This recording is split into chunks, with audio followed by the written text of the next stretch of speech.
شادی بیاہ پر دنیا کی قوموں کی طرح اپنے مال کو ضائع مت کرو۔ جب تک مسلمانوں کے مال کی خرچ کی ترتیب ٹھیک تھی، مسلمان دنیا کی طاقتور ترین قوم تھے، مسلمان دنیا کے حکمراں تھے، اور مسلمان دنیا کے رہبر تھے، اور مسلمان دنیا کے محبوب تھے۔ اس وقت حج اور عمرے اتنے نہیں ہوتے تھے۔ بہت اہم بات ہے جو میں کہہ رہا ہوں، لاکھوں میں کوئی ایک حج کر پاتا تھا، بہت کم لوگ حج کر پاتے تھے۔ عمرے کا تو تصور ہی نہیں تھا۔ آپ عوام کو چھوڑیے، امام ربانی حضرت مجدد الفسانی 1000 سال کے جو مجدد ہیں، پوری امت کا اتفاق ہے ان کی بلند مقامی پر، وہ ایک بار بھی مکہ مدینہ نہیں گئے۔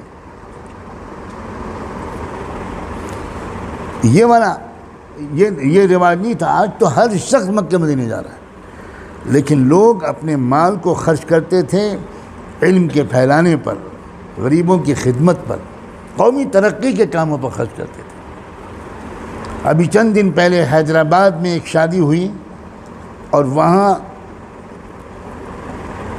16 کروڑ روپیہ اس بیٹی کے باپ نے اپنی بیٹی کی شادی پر خرچ کیا، 16 کروڑ روپے۔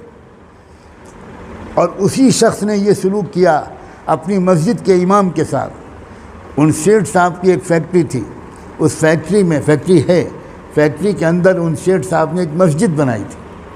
اس مسجد کے امام صاحب کی بیوی بیمار ہوئی، وہ بیچارے اپنی بیوی کے دیکھ بھال کے لیے اپنے گھر گئے چھٹی لے کر۔ چھٹی ملی تھی 1 ہفتے کی، آنے میں 4-5 دن دیر ہو گئی، تو وہ ان سیٹھ صاحب نے، جنہوں نے اپنی بیٹی کی شادی پر 16 کروڑ روپے خرچ کیے تھے، ان سیٹھ صاحب نے اپنی مسجد کے امام کی تنخواہ میں سے 4000 روپے کاٹ لیے۔ یہ قوم ترقی کرے گی؟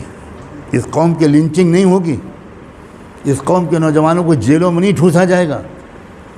اس قوم پر اقوام عالم تر نوالے کی طرح ٹوٹنی پڑیں گی؟